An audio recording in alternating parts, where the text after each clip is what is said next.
లేవికాండం మొదటి అధ్యాయము మొదటి 3 వచనాలు చదువుతున్నాను, గమనించండి. యెహోవా మోషేను పిలిచి ప్రత్యక్షపు గుడారములో నుండి అతనికి ఇలాగూ సెలవిచ్చాను, నీవు ఇజ్రాయేలీలతో ఇట్లనుము,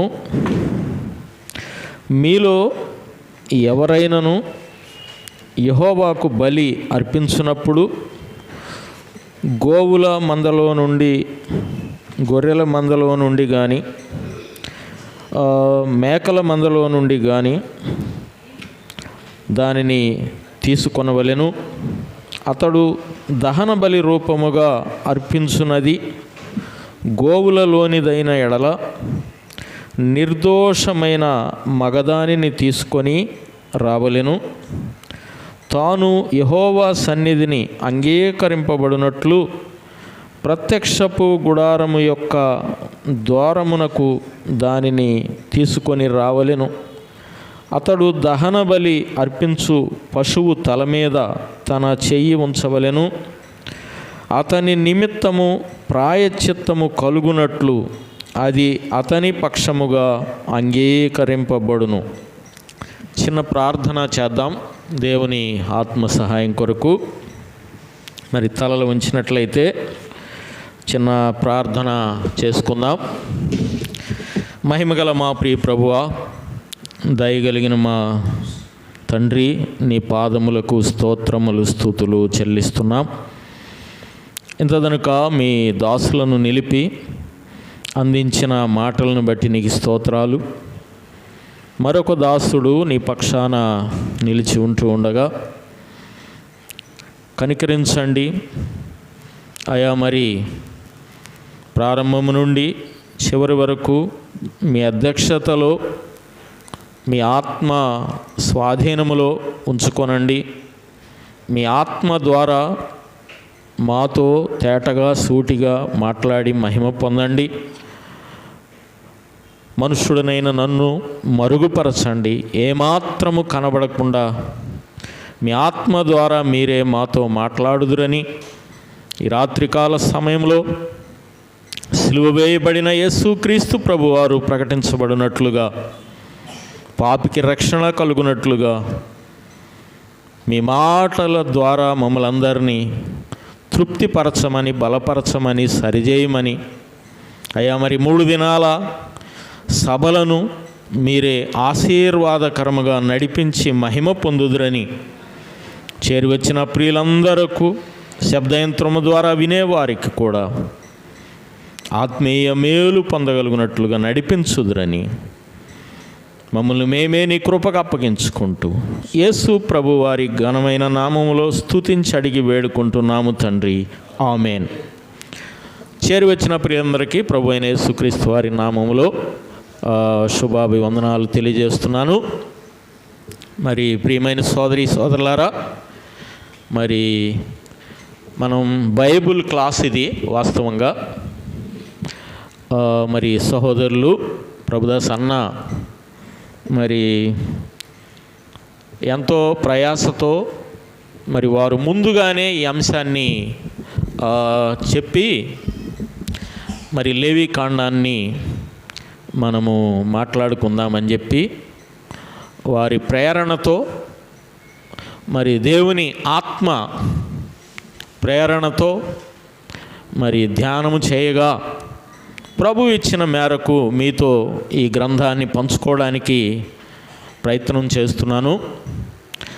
మనము ఈ 3 దినాలు ఈ లేవికాండము మనము ధ్యానము చేద్దాం. 3 దినాల్లో ఎంత పంచగలుగుతాడో ప్రభు అంతేగాని ఆయన కొలత లేకుండా ఇచ్చే ప్రభు మనతో మాట్లాడుతూ ఉండగా మనము వాటిని విని జాగ్రత్తగా పంచుకుందాం. బైబిల్ గ్రంథములో ప్రారంభములో 5 గ్రంథాలు ఉన్నాయి. ఈ 5 గ్రంథాలకు కాండాలని పేరు ఉన్నది. ఆదికాండము, నిర్గమకాండము, లేవియాకాండము, సంఖ్యాకాండము, ద్వితీయోపదేశ కాండం. ఈ 5 కాండాలు ప్రారంభ ధర్మశాస్త్ర పుస్తకాలు అని అంటారు బైబిల్ పండితులు. ఈ 5 కాండాలలో అవుట్లైన్, ఒక సింగిల్ పదంతో అవుట్లైన్ చెప్పాలంటే, ఆది కాండము ప్రారంభముల గ్రంథము. దేనికి ప్రారంభం అంటే భూమి మీద ఉన్న ప్రతి దాని ప్రారంభం. ఆది కాండము ప్రారంభముల గ్రంథము అంటారు. రెండవది నిర్గమాకాండము.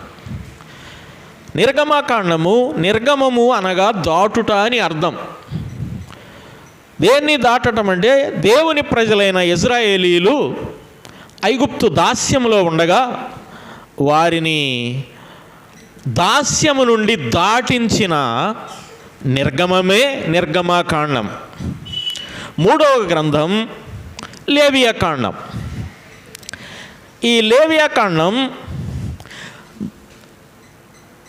దాస్యము నుండి దాటి వచ్చిన వారు మార్గములో దేవుని ఆరాధించి లేక బలులు అర్పించి దేవుని సన్నిధిలో వారు కూడి చేరి బలుల ద్వారా దేవునికి ఇంపైన సువాసన అందించిన గ్రంథము లేవియాకాండం. ఆ తర్వాత సంఖ్యాకాండం ఆరాధించే ప్రజల యొక్క వంశావళుల సంఖ్యల జాబితాలు రాయబడిన గ్రంథం సంఖ్యాకాండం. ఆ తర్వాత ద్వితీయోపదేశ కాండం. ద్వితీయోపదేశ కాండం అంటే వారు ప్రయాణములో, ఆ 40 సంవత్సరాల అరణ్య ప్రయాణములో దేవుడు వారితో ఉండి వారి పట్ల చేసిన ప్రతి కార్యాన్ని వారు తిరిగి జ్ఞాపకము చేసుకున్న గ్రంథమే జ్ఞాపకముల గ్రంథము అని దానికి పేరు. ఊరక సింపుల్గా సింగిల్ పాయింట్లో అవుట్లైన్ అది. అలా ఉంటే వీటికి కాండము అని పేరుంది కదా. కాండం అంటే ఏదైనా ఈ గ్రంథానికి కాండము అంటే ఒక చెట్టుకి ప్రముఖమైంది కాండమే. చాలా కాండములో ఒక కాండం అంటే చెట్టుకున్న ఆ మెయిన్ ముఖ్యమైన మొద్దు. ఆ మొద్దులో సెంటర్ పాయింట్ ఉంటుంది చూడండి. ఏదైనా ఒక మొద్దుకి సెంటర్ భాగం ఉంటుంది. ఆ సెంటర్ భాగంలో ఆ మొద్దుకి చేవ అంతా సెంటర్ పాయింట్లోనే ఉంటుంది. ఒక కాండానికి, ఒక మొద్దుకి సెంటర్లో చేవ ఉన్నట్టు, లేక నూనె ఆయిల్ ఉంటుంది కర్రలో. ఏదైనా తోలును ఆనుకునున్న ముక్క తీస్తే తెల్లగా ఉంటుంది, కానీ సెంటర్లో ఉన్న పాయింట్ తీస్తే అది బాగా నూనె బట్టి ఉంటుంది కర్రలో. అలాగే ఈ 5 కాండాలలో సెంటర్ భాగంలో ఉంది లేవికాండం. ఈ లేవికాండానికి ఇటొక 2 పుస్తకాలు, ఇటొక 2 పుస్తకాలు ఉన్నాయి. ఈ లేవికాండము సెంటర్లో ఉన్నది. కాండము అన్న దానికి ఈ లేవికాండం చక్కగా పోల్చదగినది. ఇది కాండముగానే ఉన్నది ప్రియులారా. అయితే ఈ లేవికాండాన్ని ఎవరు రాశారు? రాసిన వారు ఎవరి చేత దేవుడు రాయించాడు? ఇది తెలియాలి కదా. లేవికాండం ఎవరి ద్వారా రాయబడింది? చూడండి, గ్రంథములోనే ప్రతిదానికి ఆధారం. నిర్గమాకాండం 24వ అధ్యాయము 12వ వచనాన్ని చదువుకుందాం. నిర్గమాకాండం 24:12. అప్పుడు యెహోవా మోషేతో ఇట్లా నేను, నీవు కొండ ఎక్కి నా యొద్దకు వచ్చి అచ్చట నుండుము.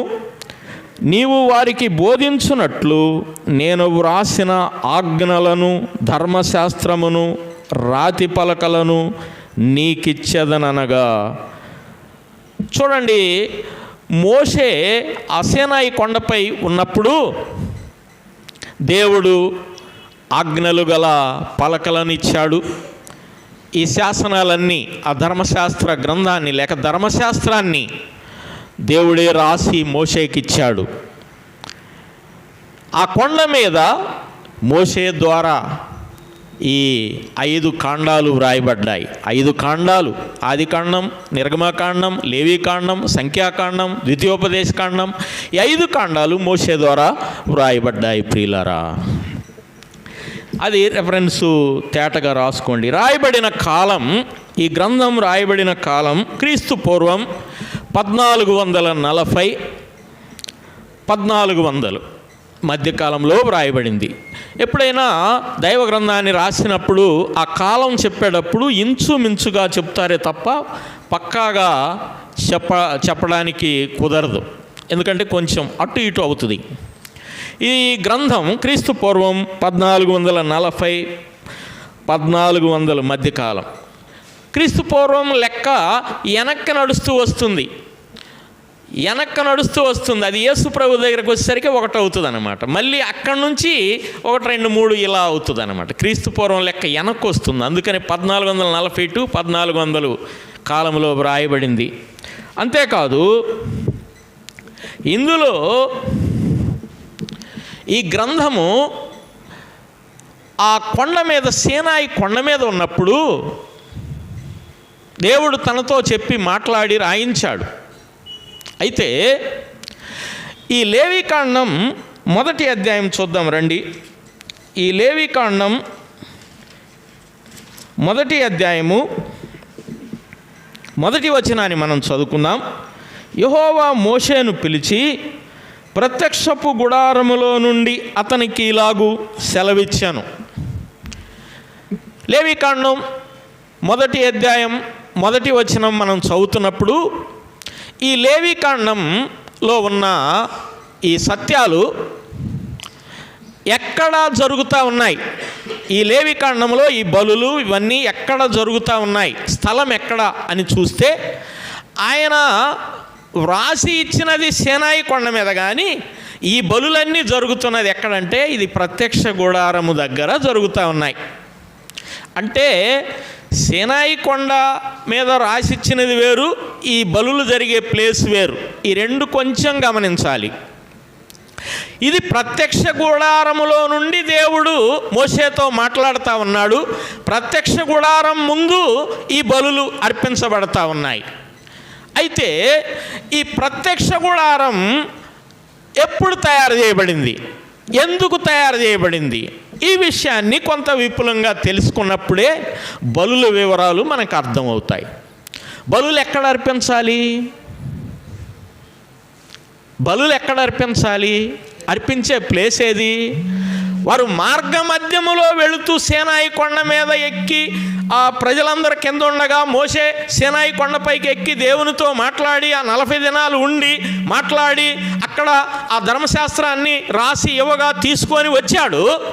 అయితే బలులన్నీ అర్పించడానికి సారికి సీనాయి కొండ మీదకి వెళ్ళలేరుగా. వారు ప్రయాణంలో నడుస్తూ వెళుతూ ఉండగా వారితో కూడా దేవుని సన్నిధి ఉండునట్లుగా దేవుడే నేను మీ మధ్య ఉండునట్లు నాకు ఒక నివాస స్థలాన్ని ఏర్పాటు చేయమని ప్రభువే కోరాడు. ప్రియులారా, చూడండి, నిర్గమకాండం 25వ అధ్యాయము, నిర్గమకాండము 25వ అధ్యాయము 8వ వచనాన్ని మనం చదువుకుందాం. గమనించండి. నేను వారిలో నివసించునట్లు వారు నాకు పరిశుద్ధ స్థలమును నిర్మింపవలెను. నేను వారిలో నివసించునట్లు నాకు పరిశుద్ధ స్థలమును నిర్మించవలెను. ఏమండి, అందరూ ఒకసారి చూడండి నా వైపు. ఇది దేవుడు కోరుకున్నది. ఏం కోరుకున్నాడు? నేను మీలో నివసించడానికి నాకు ఒక నివాసాన్ని నిర్మించమని దేవుడే కోరుకున్నాడు. మొట్టమొదటిసారి బైబిల్లో నేను మీ మధ్యలోకి వచ్చి మీతో ఉండడానికి నాకు ఒక నివాసాన్ని ఏర్పాటు చేయమని దేవుడు కోరుకున్న ఫస్ట్ ప్లేస్ ఇది. 25వ అధ్యాయం నిర్గమకాండం 25:8. అయితే ఇంతకుముందు దేవుడు ఎవరితో కలిసి లేరా? కలిసి నడవలేదా? కొంచెం వాటిని కూడా ఊరకలా జ్ఞాపకం చేస్తాను. చూడండి,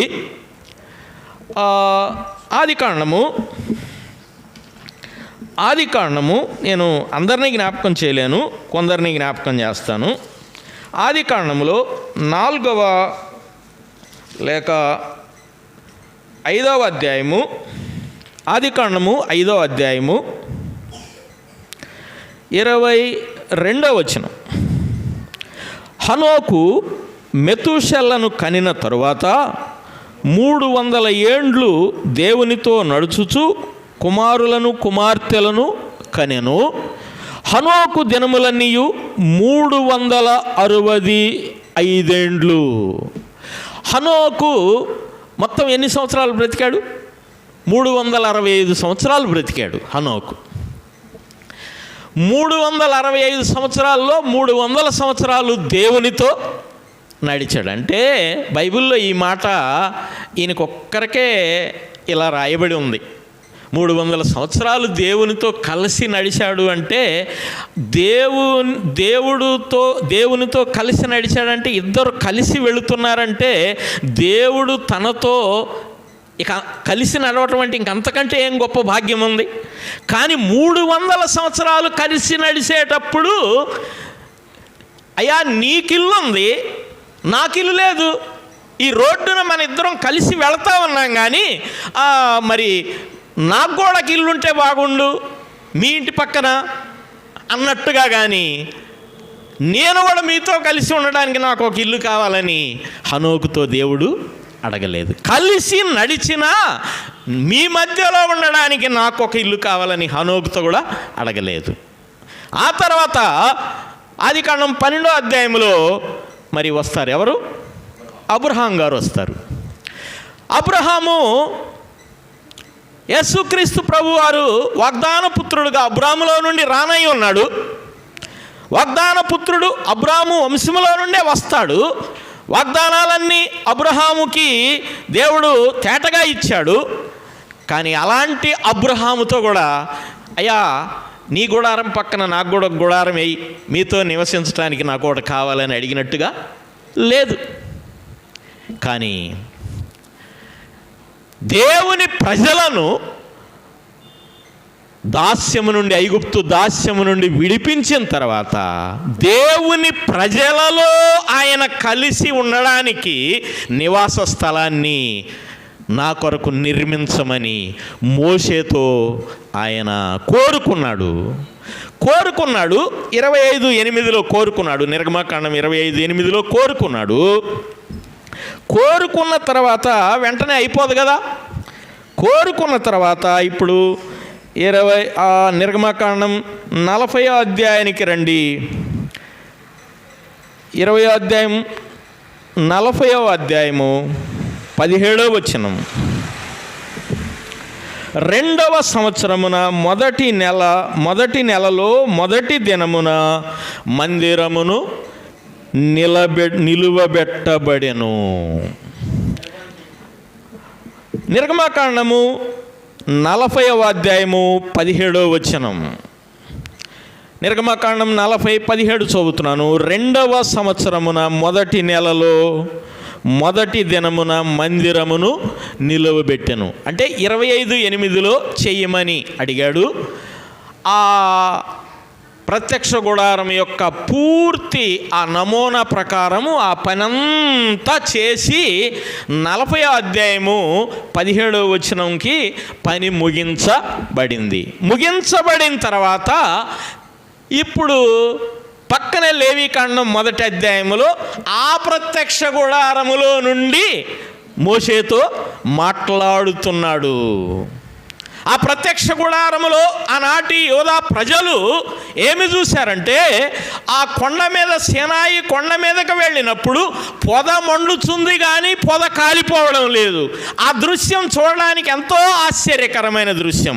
అక్కడ పొద మండడం చూస్తున్నాం కానీ ఏమీ కాలిపోలేదు. అంటే దేవుడు అగ్ని అనడానికి, దేవుడు దహించు అగ్ని అనడానికి ఆ కొండ మీద అగ్ని మండినట్టుగా ఈ ప్రత్యక్ష గుడారములో కూడా వారు బలులు అర్పించినప్పుడు ప్రత్యక్ష గుడారములో అర్పించిన బలుల్ని ఆకాశము నుండి అగ్ని దిగి దహించి వేయడం ఆ దేవుని ప్రజలు చూశారు. చూస్తూ ఉండగా దృశ్యం జరిగినప్పుడు చూసేవారికి ఎలా ఉంటుందండి? అది ఆ దృశ్యం ఎలా ఉంటుంది?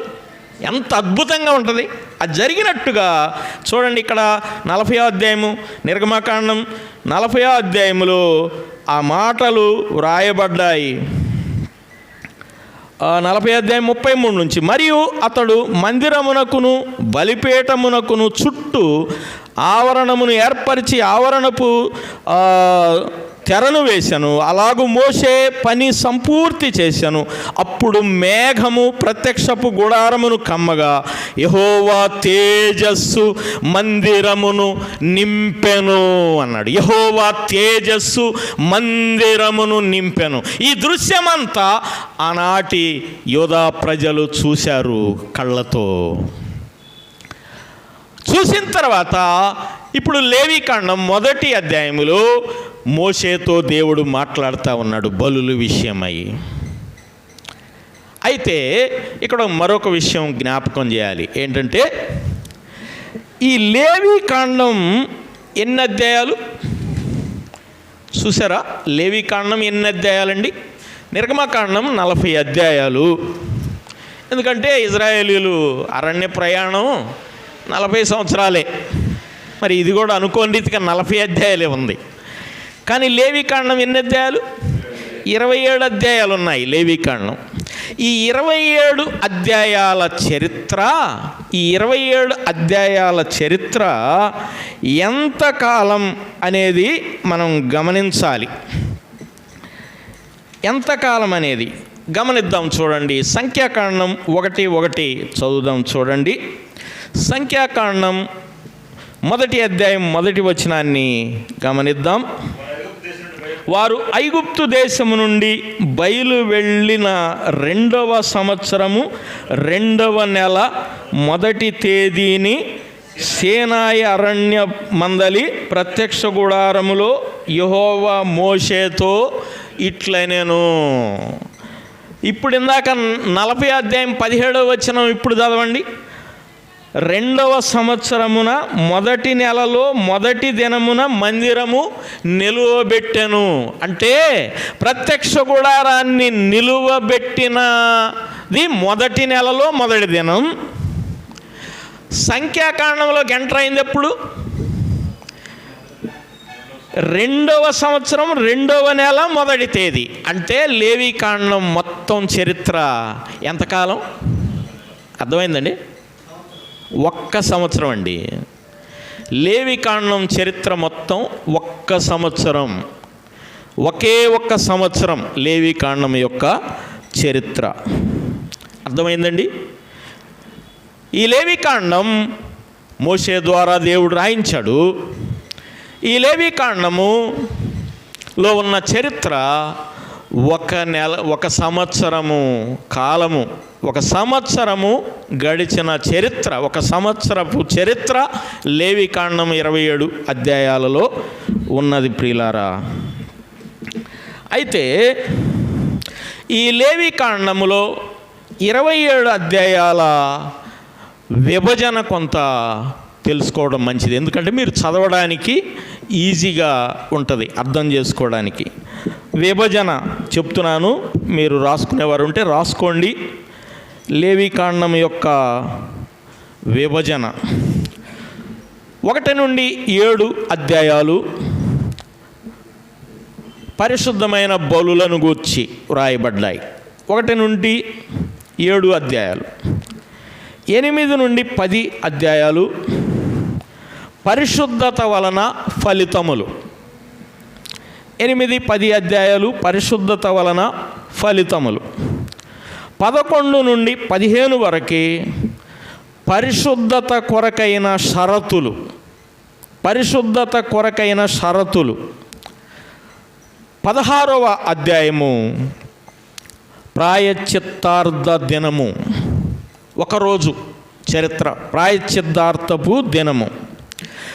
17 నుండి 22 అధ్యాయాలు అనుదిన బ్రతుకులో పరిశుద్ధత. వ్యక్తిగతంగా అనుదిన బ్రతుకులో పరిశుద్ధత. 23 నుండి 26 వరకు పండుగలు ఆజ్ఞలు. 27 అధ్యాయము ప్రతిష్టతలు వ్రాయబడి ఉన్నాయి. ఇది ఒక అవుట్లైన్. అంతేకాదు మరొక అవుట్లైన్ కూడా చెప్పుకోవచ్చు. చూడండి, మరి ఒక అవుట్లైన్. 1 నుంచి 5 అధ్యాయాలు బలులు, 5 రకాల బలులు. 1 నుంచి 5. 6 నుండి 10 వరకు బలుల విధులు, యాజకుల ఆరోగ్యం. 6 నుండి 10 వరకు బలుల విధులు, యాజకుల ఆరోగ్యం. 11 నుండి 16 వరకు శరీర పవిత్రతను గూర్చి వ్రాయబడి ఉన్నది. తర్వాత 17 నుండి 23 వరకు ఆత్మీయ పరిశుద్ధతను గూర్చి వ్రాయబడి ఉంది. 24 నుండి 27 వరకు సామాజిక విధులు వ్రాయబడ్డాయి. ప్రియులారా, అంతేకాకుండా ఈ గ్రంథములో ఎక్కువగా కనిపించే పదాలు, లేవికాండములో ఎక్కువగా కనిపించే పదాలు, ఈ గ్రంథములో ఎక్కువగా కనిపించే పదాలు, పరిశుద్ధత అనే పదం 77 సార్లు ఉన్నది. పవిత్రత అనే పదం 57 సార్లు ఉన్నది. పాపము అనే పదం 82 సార్లు ఉన్నది. అపవిత్రత అనే పదం 82 సార్లు ఉన్నది. బలి అనే పదం 263 సార్లు ఉన్నది. బలి అనే పదం. రక్తము అనే పదం 91 సార్లు ఉన్నది. ప్రాయశ్చిత్తము అనే పదం 51 సారి ఉన్నది. ప్రియులరా, ఈ గ్రంథములో ఈ పదాలు ఎక్కువగా కనబడతా ఉన్నాయి. ప్రియులారా, ఇవి మనకి తెలియడం అవసరం. ఇందులో ఈ గ్రంథములో పరిశుద్ధమైన విషయాలు 7 రకాలు ఉన్నాయి. పరిశుద్ధమైన విషయాలు 7 రకాలు ఉన్నాయి. ఆనాడు ఇజ్రాయేలు ప్రజలకి ఆ 7 రకాలు ఉంది. ఈనాడు మనకు కూడా ఆ 7 రకాలు ఉన్నాయి. ఆనాడు ఉన్న పద్ధతి లేవికాండంలో చూస్తాం. ఈనాడు ఉన్న పద్ధతి క్రొత్త నిబంధనలో మనం చూడగలం. చూద్దాం వరుసన. లేవికాండములో వారితో నిత్యము నడిచి వారితో కలిసి సహవాసం చేసిన దేవుడు పరిశుద్ధుడా కాదా చెప్పండి? పరిశుద్ధుడు, పరిశుద్ధుడైన దేవుడు, ఇజ్రాయేలీల ప్రజల దేవుడు పరిశుద్ధుడు.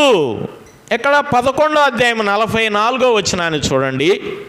11వ అధ్యాయం 44వ వచనములో ఇజ్రాయేలీయుల దేవుడు పరిశుద్ధుడు.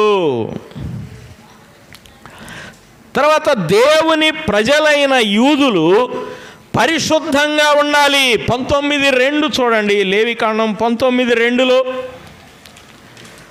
19:2లో చూస్తాం. మీరు పరిశుద్ధులై ఉండవలెను, మీరు పరిశుద్ధులై ఉండవలెను 19:2లో. తర్వాత 3వది పరిశుద్ధ గుడారము పరిశుద్ధమైనది. ఇది 16:2 చూడండి. లేవికాండం 16:2లో ఆ మాటలు చూస్తాం. పరిశుద్ధ ప్రత్యక్షపు గుడారం పరిశుద్ధమైనది. ఎలా పరిశుద్ధమైనదంటే, ఈ పరిశుద్ధ గుడారములోకి ఎవరు ప్రవేశించకూడదు. ఒక్క లేవీయులు మాత్రమే, యాజకుడు మాత్రమే ప్రవేశించాలి. పరిశుద్ధ గుడారాన్ని వారు ప్రయాణంలో వెళ్ళేటప్పుడు కూడా దాన్ని అన్నీ తీసి వాటిని మడిచి అన్ని సర్ది వాటిని మోసుకొని వెళ్ళే క్రమం కూడా ఇజ్రాయేలీలకి తేటగా చెప్పబడింది. ఓన్లీ లేవీయులు మాత్రమే మోసుకొని వెళ్ళాలి. ఒకానొక సమయమున ఆ ప్రత్యక్ష గుడారం ఎంత పవిత్రమైందో తెలియడానికి బండి మీద తీసుకొని వెళతా ఉంటే ఆ ప్రత్యక్ష గుడారంలో ఉన్న మందసం ఉన్న బండి మీద బండి వెళుతూ ఉండగా ఆ మందసం కప్పబడి ఉంటుంది. ఆ బండి ఆ ఎద్దు కాలు జారి అది ఆ మందసం జారబోతే అక్కడ బండి పక్కన నడుస్తూ ఉన్న ఉజ్జయ అనే ఒక ఇజ్రాయేలీయుడు దాన్ని ఆపడానికి ప్రయత్నం చేస్తే, యాజకుడు కానివాడు పడుతున్నది అని ఆపడానికి ప్రయత్నం చేస్తే అక్కడ స్పాట్లోనే చచ్చిపోయాడు. ఎందుకంటే ప్రత్యక్ష గుడారం అంతా పవిత్రమైంది ప్రియులారా. దేవుడు స్వయంగా ప్రత్యక్ష గుడారంలో నుండి ఇజ్రాయేలీలతో మాట్లాడి వారి మధ్య నివసించిన మందిరమే ప్రత్యక్ష గుడారం. అది ప్రియులారా, అందుకని అది పరిశుద్ధమైంది. అంతేకాదు యాజకులు పరిశుద్ధ ఆ మందిరములో పరిచర్య చేసే యాజకులు కూడా పరిశుద్ధమైన వారుగా ఉండి యాజకత్వాన్ని చేయాలి. యాజకులు కూడా పరిశుద్ధంగా ఉండాలి. 8వ అధ్యాయం 9వ వచనం 16:4 మనం చూస్తే యాజకులు పరిశుద్ధముగా ఎంతో నిష్ఠగా ఉండాలి. తర్వాత 5వది బలులన్నీ పరిశుద్ధమైనవి. ఈ లేవీకాండములో చెప్పబడిన 5 బలులు ఉన్నాయి. ఈ 5 బలులు కూడా పరిశుద్ధమైనవి. ఎందుకంటే ఆ బలులలో ప్రతి బలిలో ఛాయగా కనబడుతున్న మన ప్రభువుని చూస్తాం. ప్రతి బలిలో ఉన్న ప్రతి అణువులో మన ప్రియ ప్రభువుని తేటగా చూడవచ్చు ప్రియులారా. ఆనాటి ప్రజలకు ఛాయగా ఉన్న క్రీస్తు ప్రభువుని గొర్రెపిల్లగా బలి పశువుగా ఆ పాత నిబంధనలో చూపిస్తూ వచ్చాడు. అవన్నీ మనం వరుసగా చూస్తాం. చూడండి, ఇందులో 7 విషయాలు ఉన్నాయి. 5 చెప్పాను. ఇప్పుడు 6వది ఇజ్రాయేలీల పండుగలు. 7 పండుగలు ఉన్నాయి. ఈ పండుగలు కూడా పరిశుద్ధమైనవిగా 23వ అధ్యాయం 2వ వచనంలో చూడవచ్చు. తర్వాత వారు అర్పించే ప్రతిష్టార్పణలన్నీ పరిశుద్ధమైనవి అని 19వ అధ్యాయం 24వ వచనంలో చూస్తాం ప్రియులారా. ఈ విషయాలన్నీ లేవీకాండంలో చూస్తాం. అయితే ఇప్పుడు ఈ లేవీకాండం 1వ అధ్యాయంలో దహన బలి ఉన్నది.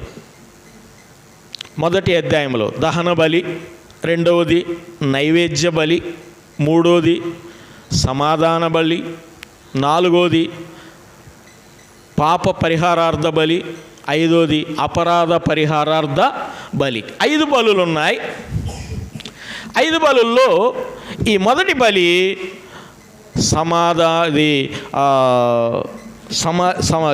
దహన బలి. మొదటి బలి దహన బలి ప్రియులారా. అయితే బైబిలులో బలులు ఎక్కడ ప్రారంభమయ్యాయి? ఈ లేవీకాండములో ఈ 5 బలుల విధులు మోషే ద్వారా దేవుడు ఇజ్రాయేలీలకు ఇచ్చాడు. కానీ ఈ విధులు ఇవ్వకముందు బలులు ఉన్నాయా లేవా? బలులు ఎక్కడ ప్రారంభమయ్యాయి, ఏ విధుల ప్రకారం ప్రారంభమయ్యాయి అని మనం చూస్తే దాని గురించి నేను 2 దినాలుగా ఆలోచన చేస్తే బలులు అర్పించే విధానములో ఖచ్చితమైన ఒక కొలతలు ఇవన్నీ లేవీకాండం నుంచి మనం చూస్తాం. అయితే ఖచ్చితమైన కొలతలు లేనప్పుడే బలులు ఉన్నాయి. ఆ బలుల్లో మరి ఆ బలులు ఏ ఖచ్చితమైన కొలతలు లేకపోయినా ఆ బలులు ఎలా అర్పించారు అనే విషయాల్ని మనం చూస్తే బైబిల్ గ్రంథంలో మొత్తం బలులన్నీ ఒక 22 బలులు ఉన్నాయి. 22 బలిపీఠాలు కట్టారు. బైబిల్ గ్రంథంలో మొత్తం 22 బలిపీఠాలు. 22లో 3 బలిపీఠాల ప్రస్తావన లేదు. ఆ 3 బలులకి ఒక స్క్రిప్చర్ లేదు ఆ 3 బలులకి. ఇప్పుడు మొట్టమొదట బలి బైబిల్లో ఎక్కడ జరిగింది? ఏమండి, ఎక్కడ జరిగిందో చెప్పగలరా? మొట్టమొదట బలి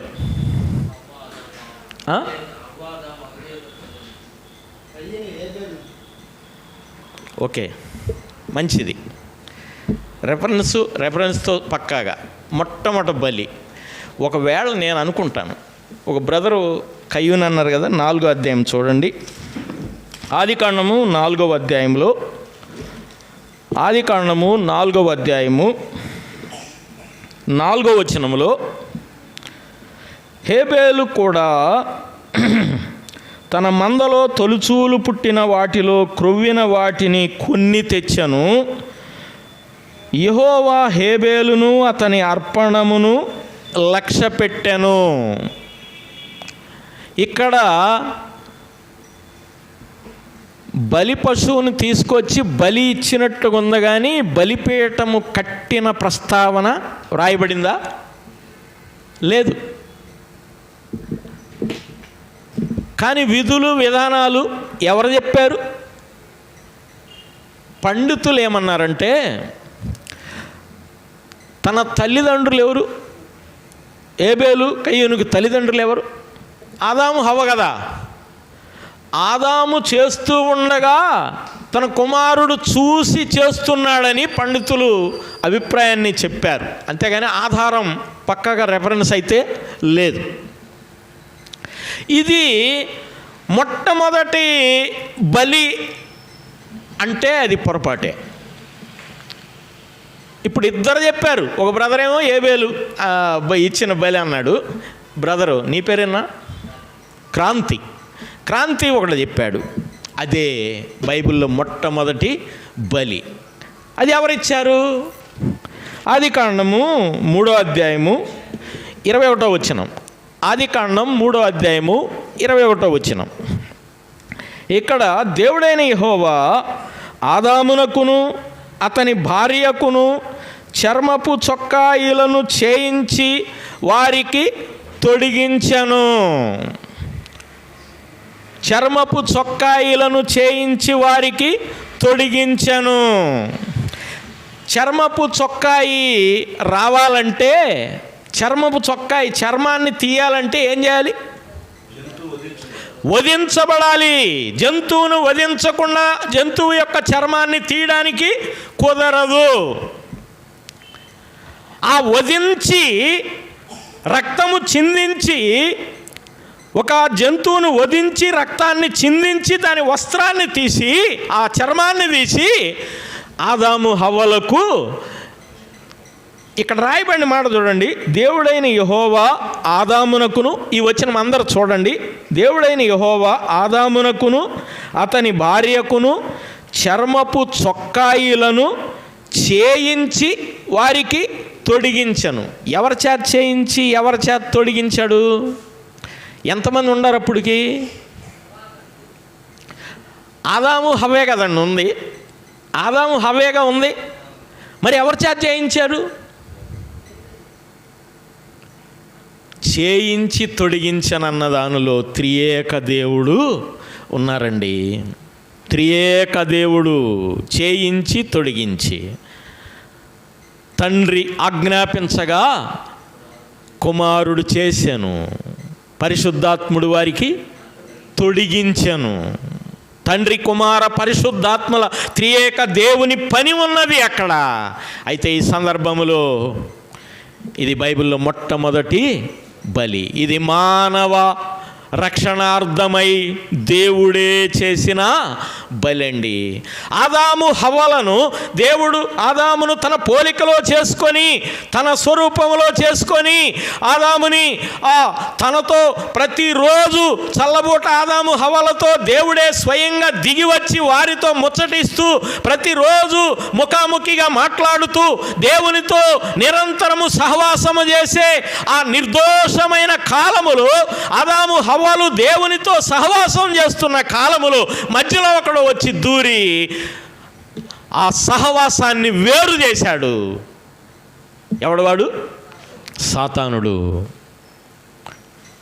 సాతానుడు చేసిన ఆ కార్యము దేవుని నుండి ఆదాము హవ్వలను దూరము చేయగా, ఇప్పుడు దూరం చేసిన తర్వాత, ఆ దూరం చేయకముందు రోజు ముఖాముఖిగా కలుసుకునేవాడు. ఇప్పుడు దూరం అయిన తర్వాత ఆయన వచ్చి, ఆదామా ఎక్కడ అంటే ఏమన్నాడు? ఎక్కడున్నానన్నాడు? చెట్టు చాటున దాక్కున్నానన్నాడు. ఎందుకు దాక్కున్నాడు? రోజు ముఖాముఖిగా కలిసేవాడు. దాక్కోవడానికి కారణం ఏంటి? ఆజ్ఞ అతిక్రమించాడు, పాపం చేశాడు. పాపము దేవుని పాపిని వేరు చేస్తుంది. యెషయా గ్రంథం 59వ అధ్యాయం కదా. యెషయా గ్రంథం 59లో మనం చూస్తే మీ పాపమే దేవుణ్ణి మిమ్మల్ని వేరు చేస్తుంది అన్నాడు. ఆనాడు ఆది మానవుల్ని వారు ఆజ్ఞ అతిక్రమించినప్పుడు సాతాను మాట విని ఆ వద్దన్న పని దేవుని మాట మీరినప్పుడు వారు వేరైపోయారు. వేరైపోయిన మానవుణ్ణి చేతులతో చేసుకున్న మానవుడు చెడిపోయి దూరమైతే దేవుని ప్రేమ విడిచిపెట్టలేదు. దేవుని ప్రేమ విడిచిపెట్టలేదు. ఆనాడైనా విడిచిపెట్టలేదు, ఈనాడైనా విడిచిపెట్టేది లేదు. దేవుని ప్రేమ ఆనాడు ఈనాడు ఒకేలాగా ఉన్నది. ఆయన ప్రేమలో మార్పు లేదు. శాశ్వతమైన ప్రేమతో నిన్ను ప్రేమించుతున్నానన్న దేవుడు ఆయన ప్రేమ అవధులు లేనిది, హద్దులు లేనిది, ఎల్లలు లేనిది. ఆనాటి నుండి ఈనాటి వరకు ఆయన ప్రేమ ప్రవహిస్తూనే ఉన్నది. మానవుల ఎడల ఆయన ప్రేమ కొలవలేని ప్రేమ ప్రియులారా. ఈ రాత్రికాల సమయంలో దేవుని వాక్యము మీతో సూటిగా తేటగా మాట్లాడుతూ ఉన్నది ఏంటంటే, వారు పాపము చేసినప్పుడు, వారు దేవుని నుండి వేరైనప్పుడు వారు ఊరకనే ఉన్నారా? వారు అంతకుముందు దేవునితో ముఖాముఖిగా కలుసుకొని మాట్లాడుతున్నప్పుడు ఎలా ఉన్నారు? మీ అందరికీ తెలుసు, దాన్ని వివరించాల్సిన పని. ఎలా ఉన్నారు? బట్టలతో ఉన్నారా, బట్టలు లేకుండా ఉన్నారా? దిగంబరులుగానే ఉన్నారు. కానీ మేము దిగంబరులుగా ఉన్నామని ఎప్పుడు తెలిసింది? పాపములో పడినాక, పడకముందా? పడినాక. పడిన తర్వాత వాళ్ళు ఏం చేశారు? దిగంబరులు అనుకున్నప్పుడు ఏం చేశారు?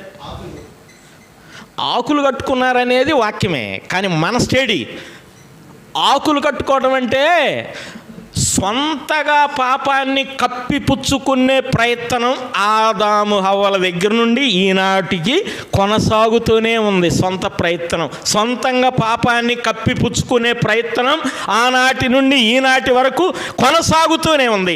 మన సొంత ప్రయత్నం ద్వారా ఏ మనుషుడు తన పాపాన్ని ఏ విధంగా పోగొట్టుకోలేడు. 49వ కీర్తన 7వ వచనం ఏం చెప్తా ఉందంటే, ఎవడను ఏ విధము చేతనైనను తన సహోదరుణ్ణి విమోచించలేడంటే పాప క్షమాపణ ఇవ్వలేడు అని. ఆదాము హవ్వలు కూడా తమ పాపాన్ని కప్పిపుచ్చుకోవడానికి కచ్చడాలు చేసుకున్నారు. ఆకులతో కుట్టిన కచ్చడాలు చేసుకుంటే ఆకులు కచ్చడాలు ఏమవుతాయండి? ఎంతసేపు ఉంటాయి? పచ్చి ఆకులతో కుట్టుకున్న ఎంతసేపు ఉంటాయి చెప్పండి? ఉదయం కుట్టుకుంటే మధ్యాహ్నానికి గలగల ఎండిపోతాయి, మళ్ళీ కుట్టుకోవాలి.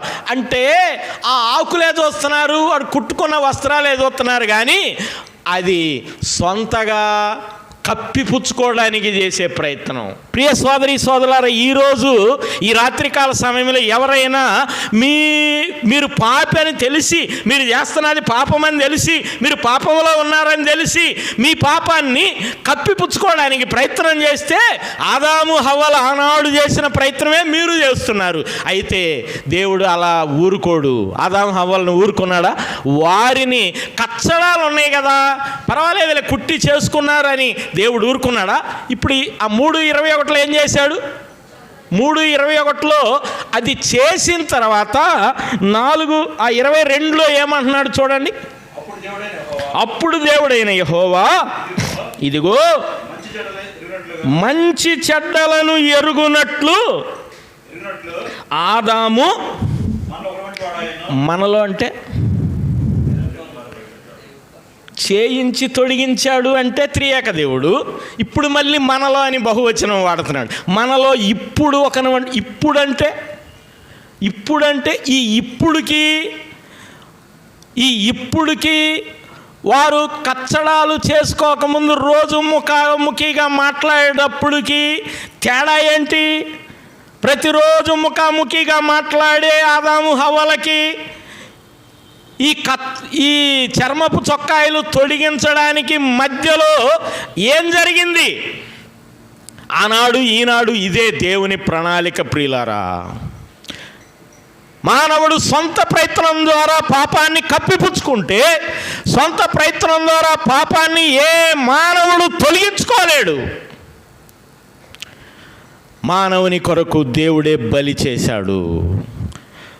రక్తము చిందించకుండా పాప క్షమాపణ కలుగదు. చూడండి హెబ్రీ పత్రిక 9:22 చూడండి. హెబ్రీ పత్రిక 9:22 మనం గమనిస్తే ఏమనున్నది? తీసిన వారు చదవండి. హెబ్రీ పత్రిక 9:22. మరియు ధర్మశాస్త్ర ప్రకారము సమస్త వస్తువులను రక్తము చేత శుద్ధి చేయబడుననియు సామాన్యముగా చెప్పవచ్చును. రక్తము చిందింపకుండా పాప క్షమాపణ లేదు. అంటే ఇప్పుడు ఆదాము హవ్వలు చర్మపు చొక్కాయలు తొడగడానికి రక్తము చిందించబడింది. ఈ బలి ఎప్పుడు జరిగింది? ప్రకటన గ్రంథం 13:8 చూడండి. ప్రకటన గ్రంథం 13:8 మనం గమనించినట్లయితే ఏమనున్నది? జగత్తు మొదలుకొని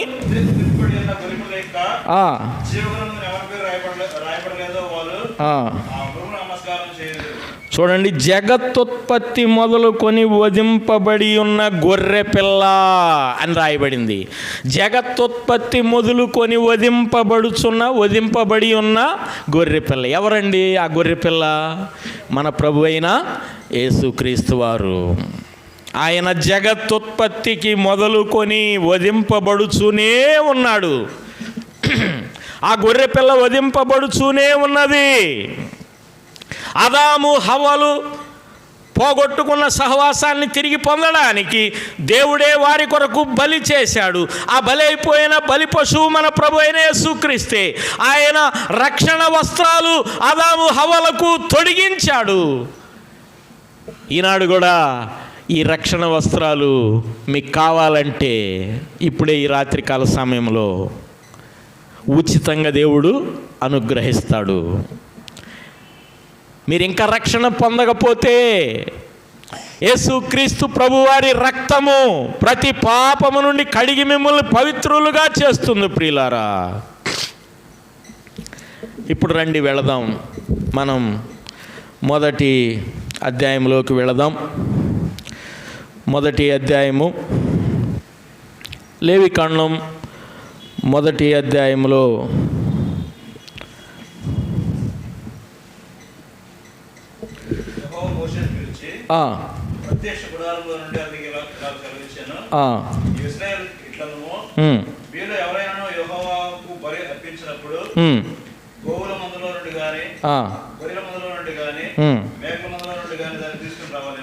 ఇక్కడ ఈ మొదటి అధ్యాయంలో 5 రకాలు చెప్పాడు.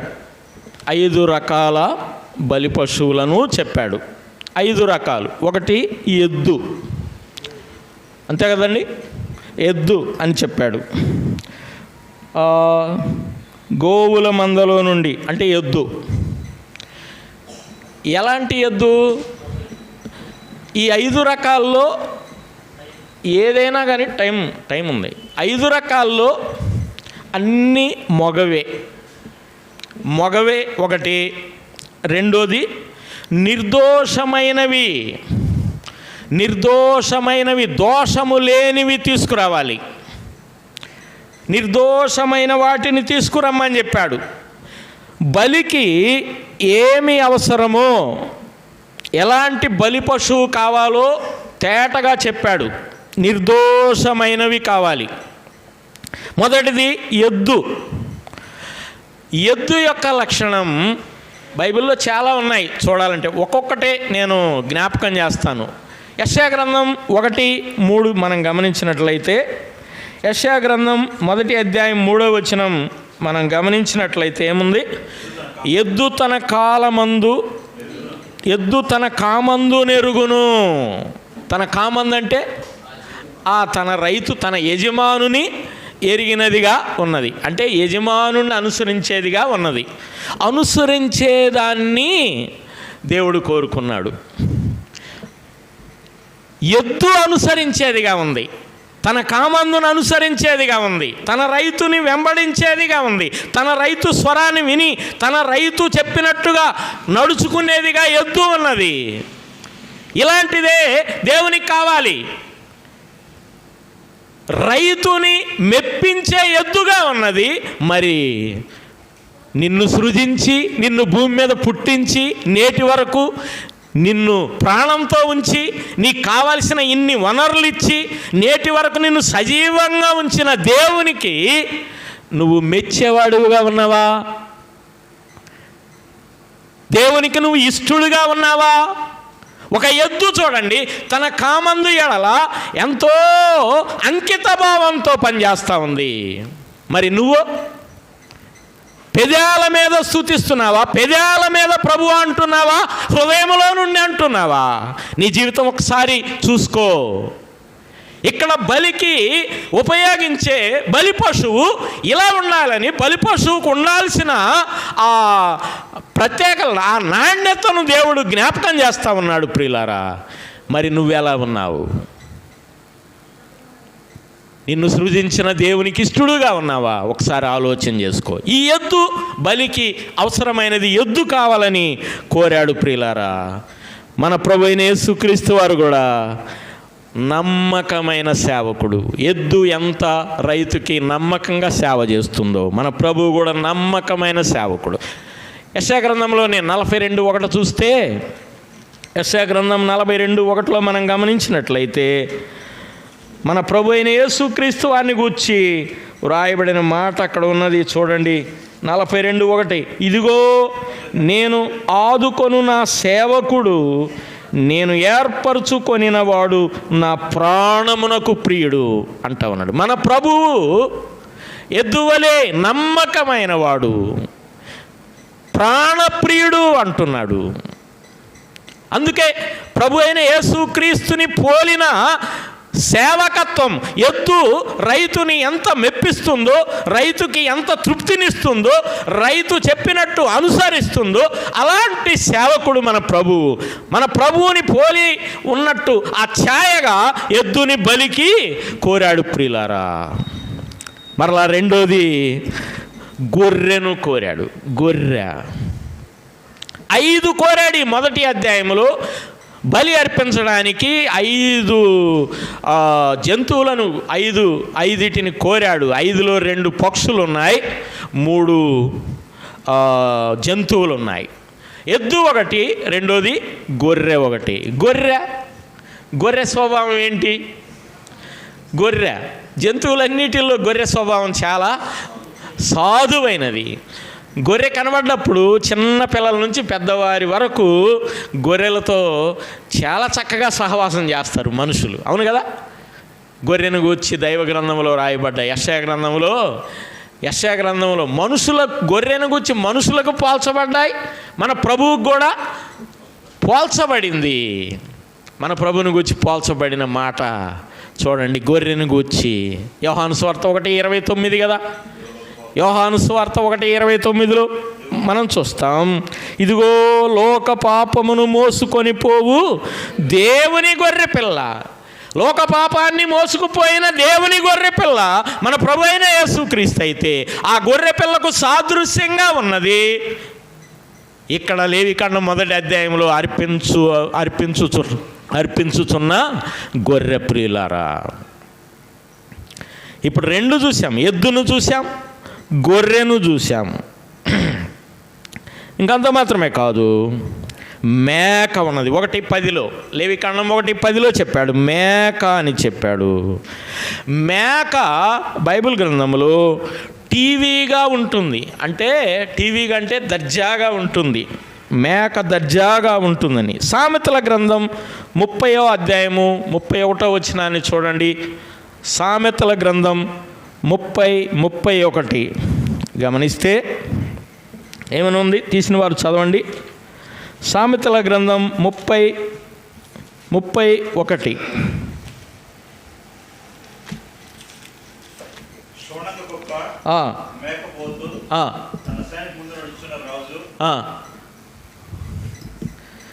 ఆ టీవీతో నడుచున్నవి అన్న. టీవీతో అంటే దర్జాగా ఎవరు నడుస్తారండి? దర్జాగా తలెత్తుకొని. దర్జాగా అంటే తలెత్తుకొని నడుస్తారు అని అంటారుగా, వాడు దర్జాగా నడుస్తున్నాడు అంటారు.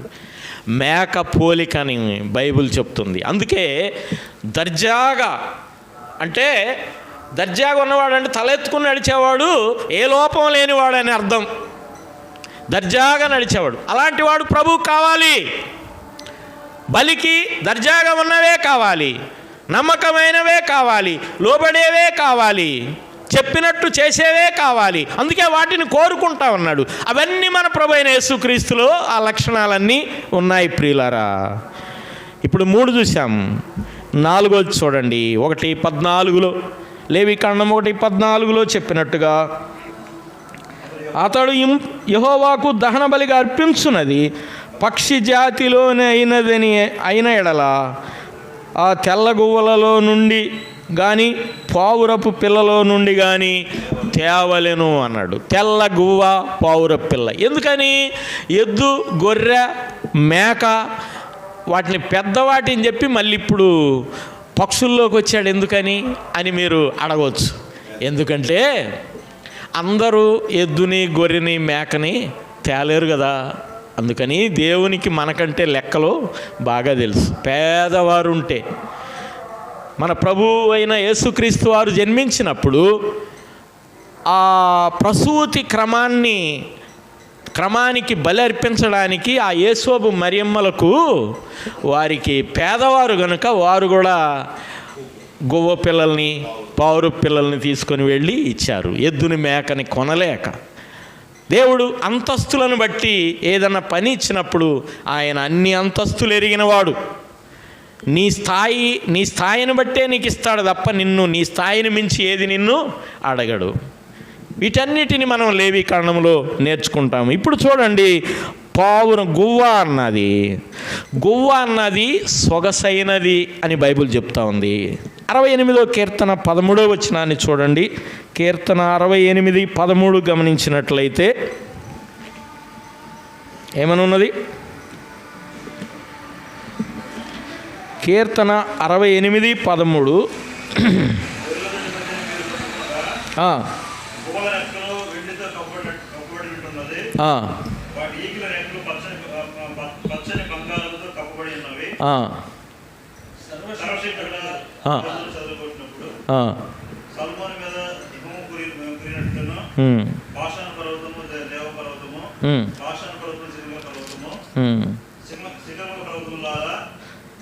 ఈ గువ్వల రెక్కలు వెండితో కప్పబడి ఉన్నవి అన్నాడు. వెండితో కప్పబడిన గువ్వలు సొగసైనవిగా ఉంటాయి. అవును కదా, వెండితో కప్పబడడం అంటే చాలా సొగసైనవి అని అర్థం.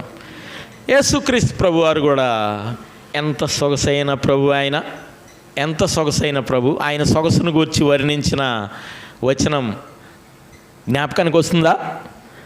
పరమగీతం 5:16 మనం గమనించినట్లయితే, పరమగీతం 5:16 మనం చూసినట్లయితే ఆ రాయబడిన మాటలు గమనించండి. 5:16 అతని నోరు అతి మధురము, అతడు అతికాంక్షణీయుడు.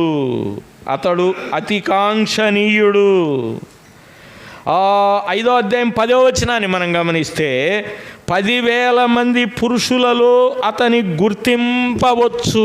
10,000 మంది పురుషులను వరుసగా నుంచోబెడితే మన చూపు ప్రత్యేకంగా ఆయన మీదే పడే అంత దివ్య సుందరుడు మన ప్రియ ప్రభు. అతడు తన సౌందర్యమంతా ఆ బలిపీఠం మీద ఆ సిలువలో కోల్పోయాడు. నీ కొరకు, నా కొరకు, సర్వ మానవాళి పాప విమోచనార్థమై ఆయన సిలువలో ప్రాయశ్చిత్తము చేసినప్పుడు ఆయన సొగసు కోల్పోయాడు. ప్రియ సోదరి సోదరులారా, నీ కొరకు, నా కొరకు మనకు సొగసునివ్వడానికి, పరలోకములో మనలను దేవునితో సహవాసం చేయడానికి, దేవునితో ఉండడానికి, పోగొట్టుకున్న పరలోకాన్ని, పోగొట్టుకున్న మహిమను మనకి ఇవ్వడానికి ఆయన తన సొగసును కోల్పోయాడు ప్రియులారా. అందుకే గువ్వ సొగసైనది, వెండితో కప్పబడిన గువ్వ అన్నాడు. వెండి విమోచనకు గుర్తు ప్రియులారా, విమోచింపబడిన వారికి గుర్తు. ఆ తర్వాత మరో ఐదోది ఏం చెప్పాడు? పావురం చెప్పాడు. పావురాన్ని గురించి ఎన్ని రిఫరెన్సులు తీయ అవసరంలా, ప్రభువు నోటి మీదుగా ఒక్క మాట చెప్పారు, మీరు పావురముల వలె. అసలు ప్రభువు ఎందుకు ప్రత్యేకమైన వాడంటే, ఎక్కడ మంచి ఉంటే అక్కడ మంచిని ఆయన కప్పి పెట్టలే ఎక్కడ కూడా. పావురాన్ని మెచ్చుకున్నాడు కానీ పావును మెచ్చుకోకుండా ఉండాల్సింది అని ఎవరైనా అనొచ్చు. ఆయన ఆ రెండు పదాలు చెప్పాడు, పావురము వలె నిష్కపటంగా ఉండండి, పాముల వలె. అంటే పాములో ఏం తీసుకోమన్నాడు? మీరే వేసుకోండి రెఫరెన్సు. పాములో ఉన్న వివేకము లేకపోతే విశ్వాసులు కూడా చాలాసార్లు కత్తెరలో ఇరుక్కుపోతారు. వివేకం లేకపోతే ఇరుక్కుపోతారు. ఎలా దీన్ని చెప్పాలి? వివేకం ప్రార్థనకి నో బోర్డులు ఉండయా? మీకు అర్థం అవటానికి చెబుతున్నా. నో బోర్డులు లేని రోడ్డు ఏదన్నా ఉందంటే అది ప్రార్థనే. ప్రార్థనకి నో బోర్డు ఉందా? ఏమండి చెప్పరు? ఎప్పుడైనా ప్రార్థన చేయొచ్చు. ప్రార్థనకి ఈ సమయంలో చేయకూడదు అనటానికి రూల్స్ ఏమీ లేవు. నో బోర్డు లేదంటారా ఖచ్చితంగా? లేదా ఉందా? ఖచ్చితమేనా? కానీ ఒక 2-3 విషయాలకి ప్రత్యామ్నాయం ప్రార్థన కాదు. ఇటీవల నేను ఆ విషయాలు తెలుసుకున్నప్పుడు చాలా సంతోషించా. 2-3 విషయాలు. ఒకడు అయిపోయింది, నేను చూస్తున్నాను టైం కరెక్ట్గా. ముగింపులో ఊరికి ఈ మాటలు జ్ఞాపకం చేస్తున్నాను. ప్రార్థనకి ఈ 3 విషయాలకి ప్రత్యామ్నాయం ప్రార్థన కాదు. ఒక వ్యక్తి ఒక 100 గ్రాములు పాయిజన్ తెచ్చుకొని తాగి ప్రార్థన చేయమంటే, నా కోసం ప్రార్థన చేయండి అన్నాడు అనుకో. ఫోన్లు చేసి అందరికీ, ఇప్పుడే నేను ఒక 100 గ్రాములు పాయిజన్ తీసుకున్నాను, నన్ను బ్రతికించమని ప్రార్థన చేయండి అన్నాడు అనుకోండి. అంటే ఇప్పుడు దీనికి ప్రత్యామ్నాయం ప్రార్థన చెప్పొచ్చా? దానికి పనిచేసిద్దా ప్రార్థన? నువ్వేదో నువ్వు చేతులార చేసుకొని ఎందులోనో ఇరుక్కొని ప్రార్థన చేయమంటే కుదిరిద్దా? అవునా కదా? చెప్పండి. ఇంకోటి, స్ట్రోక్ వచ్చిన మనిషిని చేయాల్సిన ట్రీట్మెంట్ చేయకుండా ప్రార్థన చేయండి అంటే ప్రభువే చెప్పాడుగా, రోగులకు వైద్యం అని చెప్పాడా లేదా? చాలామంది అట్టగా చూసి పోయిన వాళ్ళు ఉన్నారు. ప్రార్థనకి ప్రత్యామ్నాయం 2-3 విషయాలు ఉన్నాయి, వాటికి ప్రత్యామ్నాయం లేదు. ప్రత్యామ్నాయం ప్రార్థన పెట్టకూడదు. అయితే ప్రియులారా, బలుల విషయం మనం ధ్యానం చేస్తున్నాం కనుక బలులను గురించి సింపుల్గా ఒక చిన్న, రేపు మీరు ఈ మొదటి అధ్యాయం బాగా చదువుకొని రండి. ఈ మొదటి అధ్యాయంలో మొత్తం క్లోజ్డ్గా 4వ వచనం ఒకసారి చదవండి. 4వ వచనం, లేవికాండం మొదటి అధ్యాయం 4వ వచనం. రేపు మెసేజ్ అంతా ఈ 4వ వచనం మీదే ఉంటుంది. మీరు ఈ అధ్యాయం అంతా చదువుకోనండి. అతడు దహన బలిగా అర్పించు పశువు తల మీద తన చెయ్యి ఉంచవలెను, అతని నిమిత్తము ప్రాయశ్చిత్తము కలుగునట్లు అది అతని పక్షముగా అంగీకరింపబడును. ఇప్పుడు ఇక్కడ బలి అర్పించే దగ్గర ముఖ్యంగా ఎన్ని కనపడుతున్నాయి? ఇది ఒక్కటి చెప్పండి, మీరు కొంచెం మీ మైండ్లో ఉండనియండి. ఎన్ని కనపడుతున్నాయి ఏమండి ప్రియులారా? చూడండి, నేను చెబుతున్నా. ఒకటి, అర్పించేవాడు, అర్పించబడే పశువు, అర్పించబడే పశువు. మూడోది, ఎవరికి అర్పిస్తున్నాడు? చెప్పండి, ఎవరికి అర్పిస్తున్నాడు? దేవునికి. ఇది దేవుని సన్నిధే కదా ఈ ప్రత్యక్ష గుడారం. వారి మధ్య నివసించడానికి ఏర్పాటు చేయమన్నాడు, ఆయనే కోరుకున్నాడు, ఆయన కోరుకున్నట్టే చేయబడింది. వారి మధ్యలో ఉన్నాడు, వారి మధ్యలో ఆయన ఉంటూ ఉండగా ఆయనకే అర్పిస్తున్నారు. ఇప్పుడు ఆయన ఉంటూ ఉండగా, ఆయన చూస్తూ ఉండగా, ఇప్పుడు మీరందరూ దీన్ని చూడండి, ఈ బైబిల్ చూడకండి. ఒకే విషయం, ఇప్పుడు బలి అర్పించాల్సిన వ్యక్తి ఎద్దును తెచ్చాడు. ఎద్దును తెచ్చి ఆ బలిపీఠం మీద కాళ్ళు కట్టేసి బలిపీఠం మీద ఎద్దు తల పెట్టారు. పెట్టినాక ఈ తెచ్చినవాడు ఒక్క ఏటున దాని తల నరకబోయే ముందు అతడు చెయ్యి ఇట్ట పెట్టాలి ఆ బలి పశువు తల మీద. చెయ్యి ఇలా పెట్టాల్సినప్పుడు, ఇలా పెట్టినప్పుడు అర్థం ఏంటి? ఆ మాట క్లియర్గా ఇక్కడ 4వ వచనంలో రాయబడింది. అతడు బలి పశువు తల మీద చెయ్యి ఉంచవలెను. ఎందుకు ఉంచాలి? చెయ్యి ఉంచడానికి కారణం ఏంటి? ఆ చెయ్యి ఏం చెబుతుంది అలా ఉంచినప్పుడు? మీరు గమనించండి, మీ మైండ్తో ఆలోచన చేయండి. చెయ్యి ఇలా ఉంచినప్పుడు ఏంది అర్థం?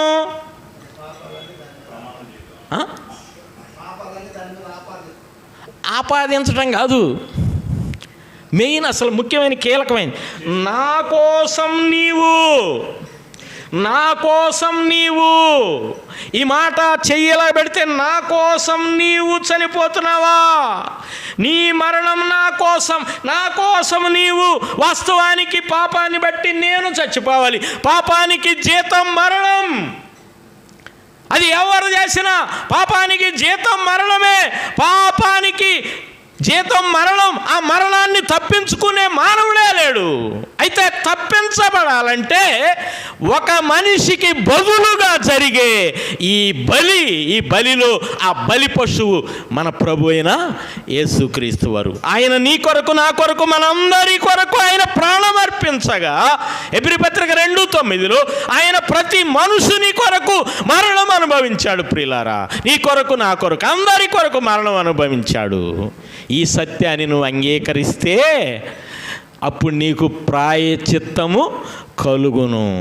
నువ్వు నెమ్మది కలిగిన వాడవుగా వెళతావు. ఈ రాత్రికాల సమయంలో ఎవరైనా, అయ్యా నాకు బదులుగా నీవు మరణించావా అని నీ చెయ్యి ఆ బలి పశువు మీద అక్కడ అర్పించేవాడు పెట్టినట్టుగా నువ్వు చెయ్యి పెట్టాల్సిన పని లేదు.